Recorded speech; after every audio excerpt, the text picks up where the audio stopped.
So firstly, Stuart. Good afternoon. Good afternoon. Thank you for taking the time and allowing us to do this in the gallery. Pleasure. This feels like a real moment in time, actually, for a number of reasons. One is you're currently celebrating your 100th anniversary. Centenary of Marchant, yeah. And as a boy that grew up not far from Land's End, first and last means something to me, and it's actually the first time you and I have done a video like this in the gallery. Very much so, yeah. Hopefully there'll be many more, but sadly they won't be here anymore with No. your impending move to Brook Street.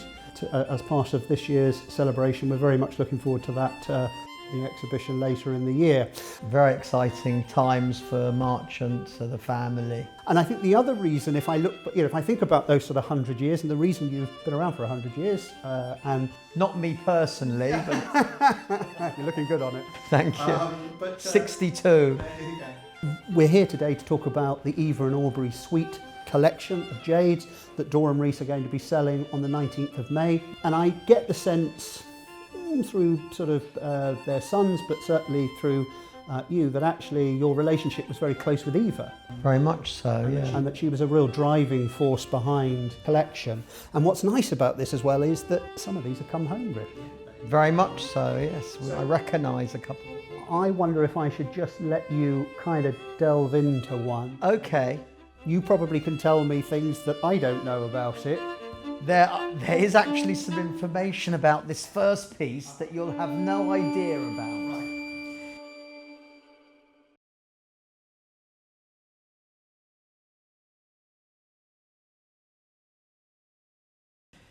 This is a beautiful white jade group of two rams, a parent and a young, with a branch of fruiting peach, a symbol of longevity, but beautifully carved, even in a way unnecessarily on the underside with waves.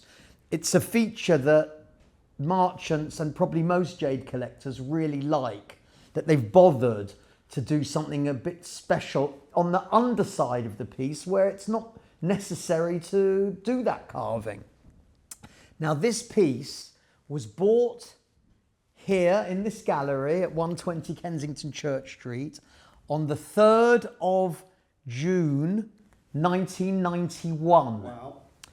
And our new colleague Andrew looked it up in the old stock book and the day book, and I found a bit of information that you will not know about. And even that we might not have put it on the, it wasn't on the, I looked on the 91 invoice and it's not on there. But I'm sure my friend Adam, the son of the wonderful late owner, Jack Lowenthal, Wow. Okay. would not be unhappy for me to mention his dad's name. Jack was a great client of and friend of Marchant. The parents lived locally, and every so often he'd give Marchant a nice jade or two to sell for him. And this we sold in 1991, and it went to Aubrey and Eva Sweet in Melbourne. Just a quick thing about that. Laura and I's eldest daughter, Natalie, who's been in the gallery now working for Marchants over 12 years, joined me when we visited them. Well, visited Eva and the family in 2012. And it was a wonderful experience. It was a special treat for Natalie on her, hope she doesn't mind me saying, 25th birthday, was in Melbourne with another client who took us out. And I gave my first ever lectures in Melbourne at the Gallery of New South Wales in Sydney, and at an auction house in Melbourne on a bit of history of Marchant. Alas, in Melbourne, I forgot to tell the story about Rupert Murdoch, but I remembered in Sydney, and the whole auditorium went quiet when I told the story about him. And it's in the 100 yearbook, so a reason for someone to find that story in the 100 yearbook. It's a classic. So I can't ask you what happened, that's just a tease. No, that's a tease to get the book. Back to the jade, sorry to change the subject. It's just a gorgeous thing, came from the Lowenthal's and has been loved by the Sweet family. As you walked in their house, their lovely house in Melbourne, the jades were on the ground floor, some in a cabinet, some out. And I remember this piece quite well, and it's a beautiful 18th century Qianlong carving, which will hopefully go to a lovely new home. You know, it's interesting when sadly I didn't get to see it in the home sort of all laid out, but through their sons again, I think I've understood how enthusiastic they were and how excited they were. And you know, when they would bring a piece back, it was almost a sort of a ceremony when they brought the things back, and you know, the boys were involved in kind of the story of what they bought. And very much so. Sometimes they'd ask me my opinion when they spotted a piece, and they said, and I got a picture, Stuart, do you think I should buy this? And Jeremy had a very good eye, has a very good eye as well, and like his mum, who was very passionate. And once Jeremy found a gorgeous animal, and I said, that's really special, and I think he bought it. Yeah, no, I think through them they really have a, you know, when I was there with them, both Jeremy and Jonathan, you get, you know, they really understand this. Yeah. You know, they understand. No, they understand appreciate it. Absolutely.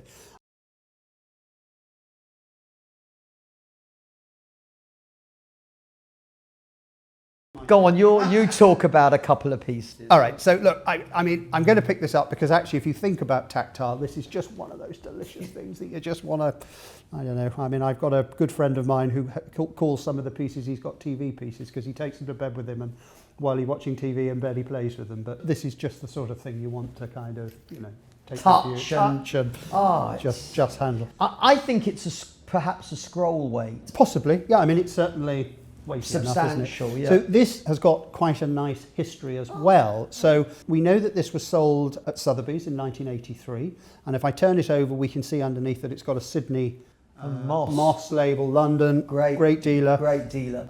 Older than Marchant. Yeah, still around today. 110 years, I believe, S. Moss. So it's got this wonderful Sydney Moss label on. So I think Sydney Moss bought it from that Sotheby's sale. Oh, nice. And then in turn, they sold this to Mr. and Mrs. Rivkin from Melbourne as well. Oh. And then Sotheby's swooped in and sold the Rivkin collection in 2001. Where did they sell them? They sold them in Melbourne. In Melbourne, and okay. This was bought by Eva and Aubrey Sweet at the Rivkin sale in 2001. So it's a really nice... 2 or 3 lines of provenance. Yeah, just that kind of lovely sort of russet, the colour, and just, you know, that lovely sort of waterfall at the back. And it must be a large river pebble. Exactly what. Because this russet on the edge is probably the original skin of the stone. Yeah. I mean, amazing. Yeah. I mean, you know, really nice. And again, they've bothered to do a little bit of carving on the back, which is not necessary, but just charming and quite strong as well. Oh, the carving on the back, absolutely. Yeah, no. I mean, it's just. It complements the carving on the front because it's different. It is not quite the depth on the back, but you know, just simple, but yet strong. I'm being quite clever about it, because I think if they were both quite too strong, you'd wonder what the back and what the front was. Correct. But, it's very clear. So I think that's got just lovely provenance. Again, you know, I think like that, it's just got a lovely depth and just the colour to it. It's just a wonderful thing, and it just typifies the sort of thing that Eva and Aubrey were out there looking for. I suspect with your sort of guidance, you know, that they really got their eye. And S. Moss's guidance as well, Yeah, they went to all good dealers for their... That's a real favourite of mine.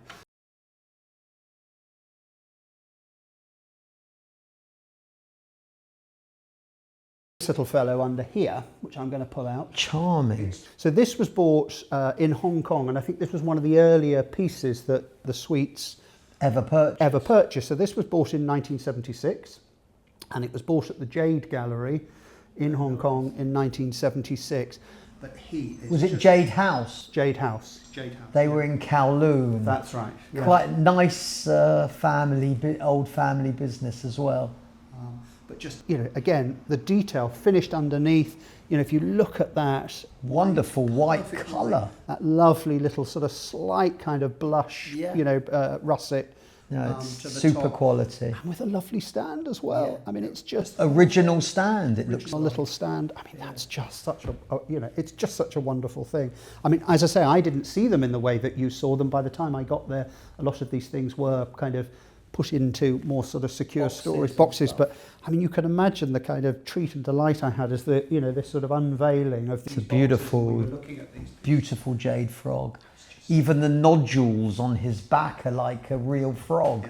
I mean, in many ways, and it's probably similar for you as well, actually, we're some of the luckiest collectors in the world. I mean, maybe we more than you, because we get to change our collection every 6 months, more or less. Good, yeah. We get to keep the pieces a little bit longer, but again, we're all only guardians of the pieces while they go through our hands. And it's nice to be handling a collection and knowing that wherever that goes, because these will probably, a lot of these will fall ultimately into sort of private hands like Eva. One hopes so. And they're going to enjoy them and love them and enthuse over them like we are now, and certainly how Eva and Aubrey, you can imagine when they were buying these things, how excited they were, and they were... Each time they were very excited and they were very careful with their selection of material. They only bought pieces that they really had some extra quality about them. Yes, yeah. No, again, that came really when I met their two sons, Jonathan and Jeremy. You certainly, from them, there was nothing in those boxes, on those shelves, that they didn't love. No, they loved it all. It's the real way of a passionate collector. Yeah. They, as you say, they were careful about what they bought, and if you're careful about what you bought, if you love it when you bought it, you'll always love it.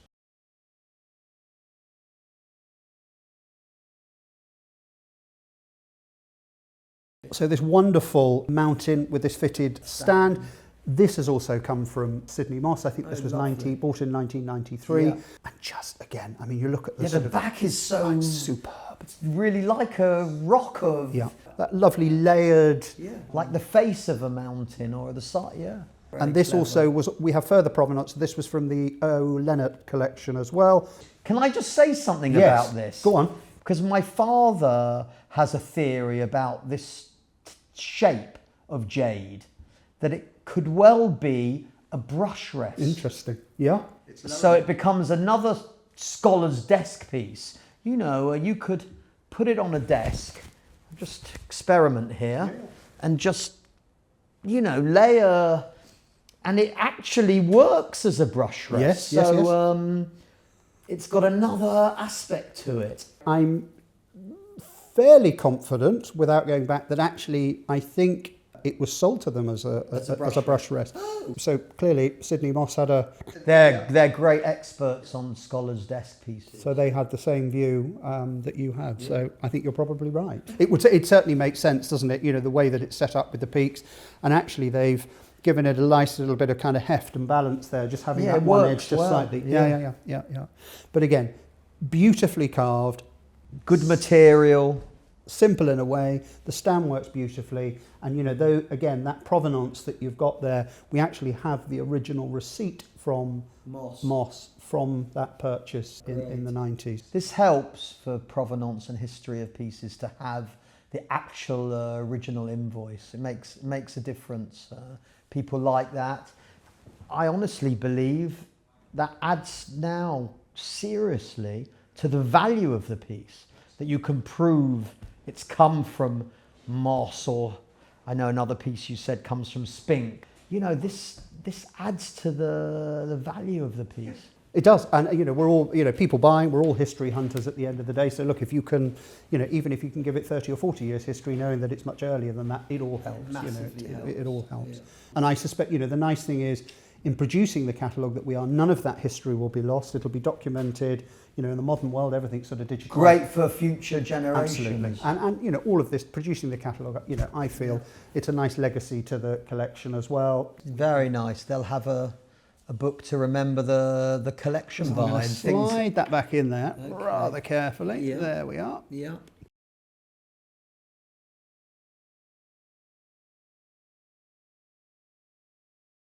This is an exceptional, actually white jade belt plaque. These were made in the Ming Dynasty. predominantly during the reign of the Emperor Wanli. He reigned from 1573 to 1619, and they're part of a set that would have sewn onto a belt. We know they were sewn because there's these little holes on the back. Can you see these tiny little holes? And I've seen entire belts in museums. They usually have between 19 and 21 pieces on the belt. This shape was perhaps one of a pair on the belt. You know, you've got the longer one with the curved end that's at the front of the belt, the 6 peaches, 3 on each side. But this one is particularly fine, and I'll tell you why. Firstly, there's no reason for them to use this calibre of stone in that period. And you don't often find white jade in Wanli. In Ming and earlier, apart from Sung, they often used jade that was lesser quality and carved it better. But this, every scale on the dragon dragons are carved. And what's another extra feature, Wan Shou, 2 Chinese characters, extra longevity. Literally, that's what it means, you know, not just a wish for longevity, a wish for extra longevity. It's a special piece. It's actually thicker than you would expect these type of belt plaques to be. And can you imagine wearing the full set? A full set. Can you imagine the weight of that? No, this is a top quality belt plaque. Aubrey and Eva bought it from Marchants in 1995. And I have a record because it was a jade exhibition that we held to mark the 70th anniversary of Marchant. We did jade exhibitions every 5 years for anniversary, and it was number 42 in the exhibition. So it literally has come home. And lastly, I just remembered, Andrew looked it up.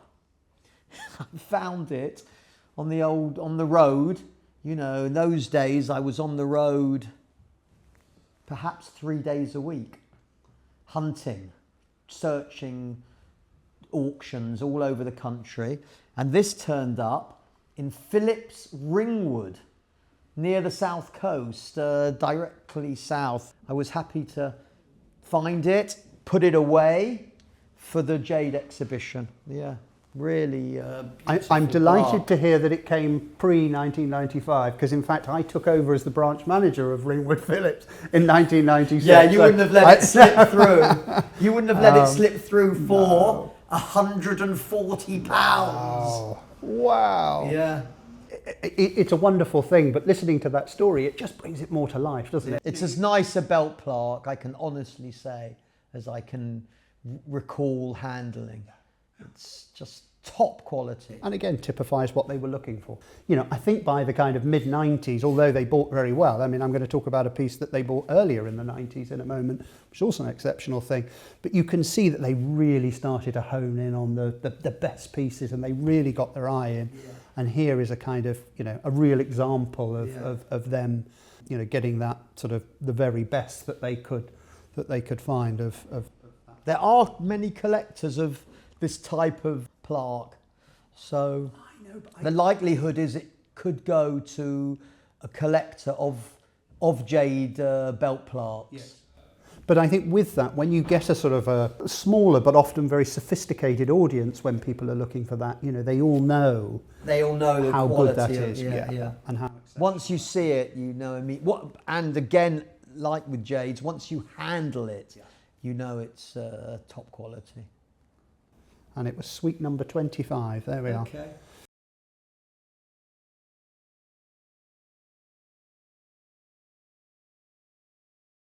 Go on, you pick a piece. I'll pick a piece. So I'm going to pick the piece at the top. This Yeah, lovely sort of mythical beast. Now this was also, you know, in terms of when they really started to get going, it's quite an early piece. They bought this in 1991, and this came from Spink.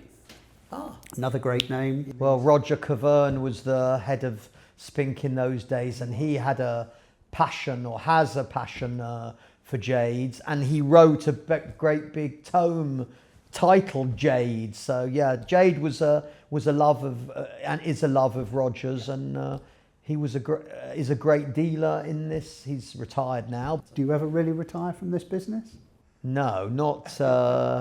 Dad's still coming in every day, But actually, interesting you say that, because actually the receipt that we have is signed by Roger Cavern. Oh, nice. There we are. So again, adds to the sort of provenance, Yeah. and you know, as you say, he's a well-known name. If you're a collector of jade, he is a well-known name. Very much so. You know, and it's like buying from you. You know, buying from Marchant, it's a kite mark. It's a mark of quality. There we are.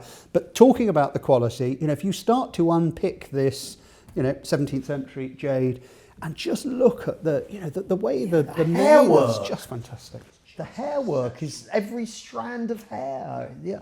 You know, beautifully finished. Again, we're talking about the underside. Look at the hooves, cut and turning, and no, really gorgeous. And as you quite rightly say, has claims to being earlier, not just I don't mean this in a disrespectful way, not just an 18th century jade. This could well be Kangxi, or perhaps even slightly earlier. I mean, it's got that strength about the carving, which isn't a typical Qianlong feature. It's got something slightly better, hasn't it? Yeah. It was certainly sold to them as 17th century. Oh, and actually 17th. It was, Okay, yeah. fine. It was absolutely sold to them as 17th, and there's no reason, as you say, to doubt that. No. You know, I mean, I think I've catalogued that as a Kailin with the hoofed feet and Yeah. dances through the clouds. No, it's chunky, it's quality, and lovely subject matter. No, that fulfills many criterias that a jade collector. Look at that, Lee. The way the feet are curved at the front. I mean, that's difficult. You know, the craftsman has turned the legs on it. I mean, it's not a simple. Every bit of thing they've done on this, it's a bit extra, the quality. And it's never lost on me, and I know it's not lost on you, but you know, it's very easy to look at something like that. Here we are in 2025, and with all the kind of machinery and techniques that we have today. They copy everything. Well, but that wasn't, none of this was available in 1650 or, you know, whenever this was. These took a long time. A long time, and you know, the skilled work in doing that and producing this. You know, we see things like this today. Exceptional. Look at that, Lingja ears. Yes. Yeah. I mean, that's just to me. Lingja is Rui head or fungus. Yep. Yeah, that's not. They didn't need to do that. I mean, it's a lovely jade, and again, I hope that finds a nice home. It certainly deserves to.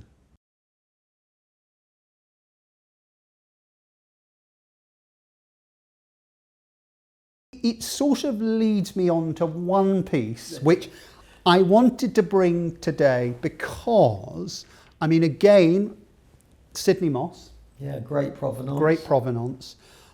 But it's hard to pick your favourite. It really is, because there are so many. There really are. I mean, you know. It's a big collection. It's a big collection, and this is, you know, it roughly is about sort of 10% of what's there. You know, there's over 70 pieces. Wonderful. But this piece in particular, when I first saw it, you were excited. I was excited. There's something special about it, and we've left it kind of nestling under here. So it's hard to see, but I'm going to pass it to you. Thank you. No, this is a special piece. Okay, good. As soon as you touch it and look at it, it has some real power and magic. Again, it's probably quite early. This is not a Qing jade. At worst, it's a Ming jade, and it's got claims to being even earlier. Really? Yeah. I mean, it's got a certain power that you almost only see in Yuan period. Here again is what I said earlier. No need to use a white jade, but they've gone to such a degree on the carving, so much so, waves or clouds on the underside. I mean, it's just exceptional. A feature that I like particularly is the open mouth. Yes. Again, it's a mythical winged animal related to a cheetah or lion, but also related to a dragon, because that really is almost a dragon's head with horns, Yes, isn't it? we've got the wings. Yeah. Yeah, so one thinks it's a winged dragon. No, that's special. The eyes, the hair work, just on the hair work. I mean, and the underside is just incredible. It's super. I will tell you, it was so, when they bought it from Sydney Moss, which again is in the 90s, Yeah. it was sold to them as yuan. Oh, really? It was, yeah. Yeah, I mean, not easy to state that something is categorically yuan, but this piece certainly has claims. If you could imagine it on a blue and white yuan charger, like one I just saw in New York at Asia House from the Rockefeller collection last week, which I posted. There's one in the Ashmolean hanging on the wall with an animal on it as well. Yeah, this sort But similar to this? Yeah, I mean, interesting. Yeah, there's a certain similarity to. Yeah, I think yuan is a fair. I'll be honest, I've said yuan Ming in my cataloguing. Better to be safe. Yeah. And I agree. Slightly conservative is always a good idea, but.